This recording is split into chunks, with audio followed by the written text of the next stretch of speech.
Hi guys, तो मैं HP के 100 वाट कीबोर्ड की अनबॉक्सिंग कर रही हूँ। ये मैंने ऑनलाइन मंगाया था ब्लिंकिट से, जूनियर असिस्टेंट 5512 की टाइपिंग के लिए, क्योंकि उसमें मेरा नाम शॉर्ट लिस्टेड हो गया है।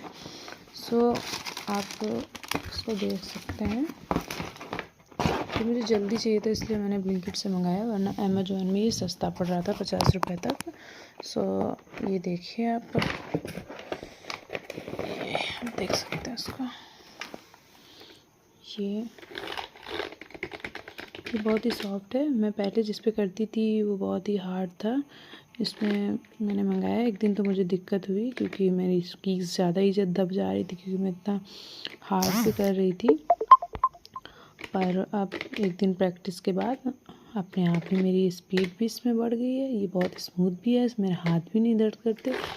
सो ऑल ओवर ये बहुत ही अच्छा है और आपका कॉन्फिडेंस भी बढ़ेगा, क्योंकि जैसा कि मैंने देखा है यही कीबोर्ड मिलता है वहाँ पे, ऐसा मुझे बताया है। सो आप भी इसको मंगवा सकते हैं। ऑल ओवर ये बहुत ही अच्छा है और बहुत ही सॉफ्ट भी है।